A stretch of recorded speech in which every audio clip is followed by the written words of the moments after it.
Really good. So fundamentals. Okay, your hands will be up. Uh, think about all the fundamentals that we're going to talk about from the hands. They come from boxing. I want to be able to have my hands up, and you will work in your back. We'll do a sequence of these. That's the lead hand from here to the hand. Again, taking it and don't stay at that distance and throw, and you step out of that line. Again, I'll show you from this angle. Here, throw, on the jab, get out of that line. Then the second one is the cross from here to the cross. What I'm training here is a bit to turn my hip and my heel over here.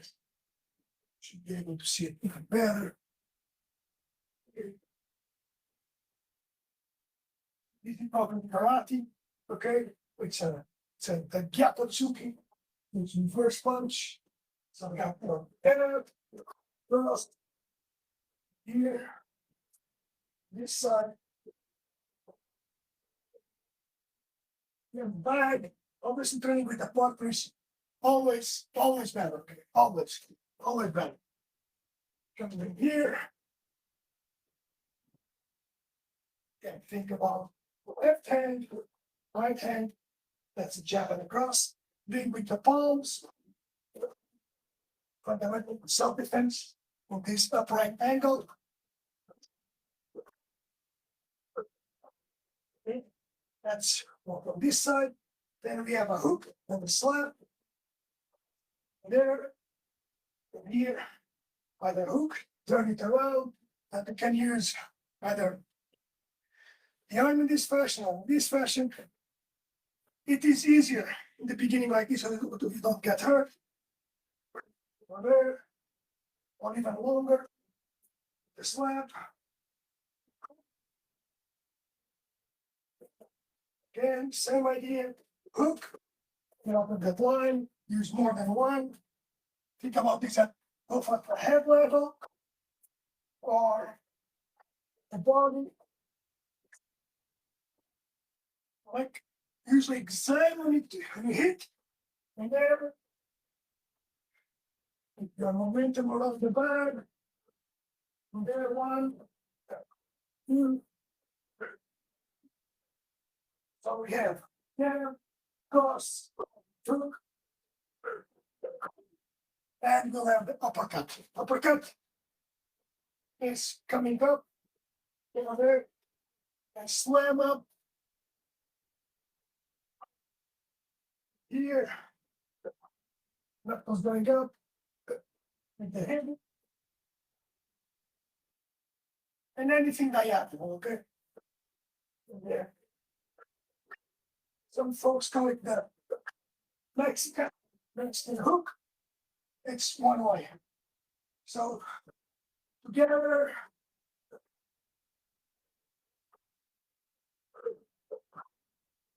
jab, cross, upper, hook, uppercut. And we're letting here the overhand, okay? From here, the hand goes above to the head of the person. Can work it at the beginning, like in all of them, many of them, but your hand goes above the guard. His hands are here, over there. It's like a big slap or a big pull with the hip. And here, the important part is that you apply it. Not only in the bag, but also when you are starting with your partner training. So jab, cross, palm strikes, the fingers in the back, it's too hard. Gonna get yourself hurt. Hammers.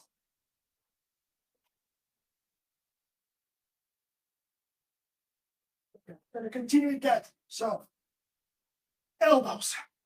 More close range. Circle elbow. From here. elbow to the face, from there, arm strike. Think about the elbow going in this direction, and adding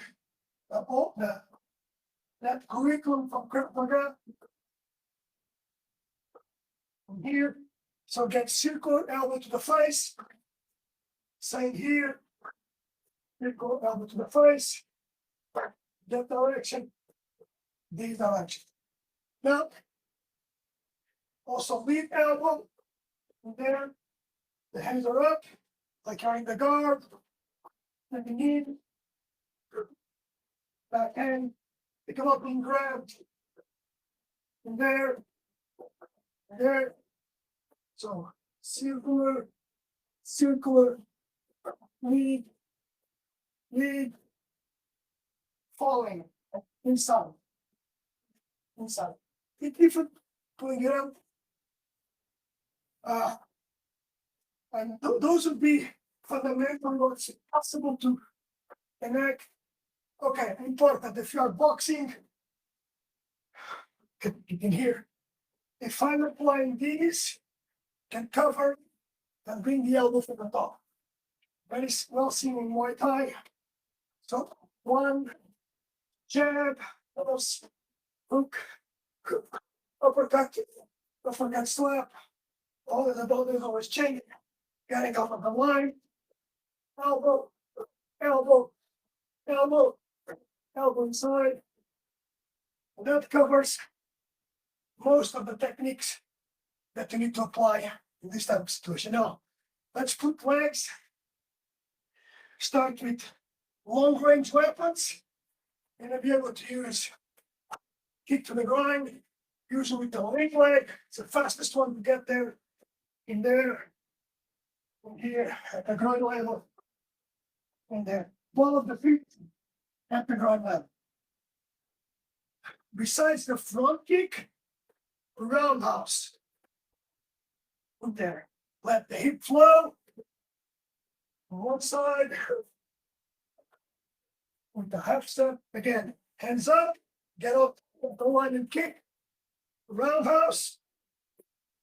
Front kick. Of course, you can bring the roundhouse higher. If you have flexibility. Let's put it over here. A bit more flexibility. This is the head. Kick to the head if you're okay with that. One kick. Always getting out of the line or closing it. And the back up. The next tool to apply, it's your knee from there. Making it as simple as possible. Get camera follow over here. Next to knees. From the front, down, here, there, front lead, pulling the person's body to the side, or the head, they're trying to lead me, or the back knee. Roundhouse knee in here, either at the level of the thigh, or if you get distance, the groin. 5. Okay. Now, the whole schema together, okay? Let's hope this keeps working well. I think it was. Applying everything together. Of course, it changed. Okay. Oh, man. So, putting everything together is the hands in here. I'll show you. Over there. She'll be with us. Got hands, right hands, got the hook, the cross, the uppercuts, the overhand, elbows, elbow, forward, elbow, elbow, You have knees,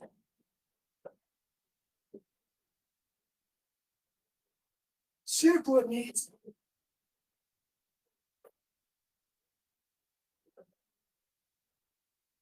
a roundhouse,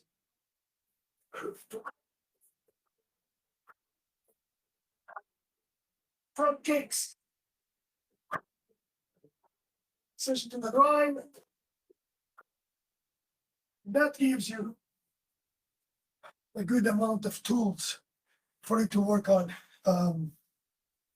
as part of your toolbox for self-defense, in particular for Krav Maga. The kicks should be aimed at the groin level. That's the easiest place to go. It doesn't mean that you don't train.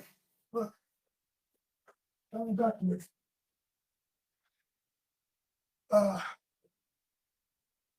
When you train your kicks, make sure that you train for areas that you can target without you fall. That is, I have flexibility, okay? I've trained karate for many years.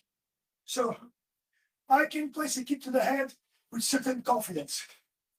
Why? Because I have, again, because of practice and also because I train multiple distances. Far, close. But that's me. If you don't have it yet, join this challenge. Keep practicing in some time, in some months, depending on the flexibility you can have. But kicks are just part of one part of the game. Got your hands that allow you to place this. And when the hands are off, yes, then go for the legs. When the hands are off, like a Krav Maga teacher that I know, he said, I think the first these type means than to get your legs off the ground. The thing is, when you use your legs, the legs are way more powerful than the arms. Right from here. Even if I go haymaker, right? Just think about that. Your legs, this is like 10 times more powerful than the arms, depending on how much you've trained. So if you enjoyed this, share it with your friends. Put any comments or questions in the question box. And I'll do one more last round with all of the techniques step by step so that you can follow it. Okay, bear with me. Come along. Let's go to our bag over there. So palm strikes, jab, cross, always getting out of the line. If I'm stepping back, if I'm here, go inside, get out, go inside, get out, offensive phrase, palm. Let's start having those hooks. Here, slamming, now uppercut, and here, overhand, at the head level, and here, connecting all. And the important part is that later we can apply these into combat, into sparring situations. Then from here, we have knees, again, being up, well, one step back, elbows, still current parallel to the ground. And here, oops, elbows stepping in. Think about like a jab, but with your elbow from here, circular elbow, or diagonal. That, and those will give good tools. You can also add, this will be foundations on your static, just for the Krav Maga crowd. Don't forget that we do need hammer, but they're very close range weapons. Elbows are preferred. From here, connect knees, mid knee, back knee, roundhouse knee, ribs or thigh, coordinate hip, And again, always the same objective. Hit the groin, push away, strike, get out of there. That's always the objective in self-defense. Then, using your legs, front kick, groin based on the plan and location, roundhouse, F-step, roundhouse, leg, roundhouse. Side kick will come later. It's more technical, that's why the smaller range for this applicability. Simple. And those are your tools when you start training Krav Maga. Enjoy your day, pick up the fundamentals, work them out. They will do wonders when you have to strike first, okay? This is day 10 of the 28 days challenge. I'm in phase 2, or prove me and all the instructors that everyone needs to train. So join us and we'll help you on your self-defense journey. Questions, drop them below. Enjoy your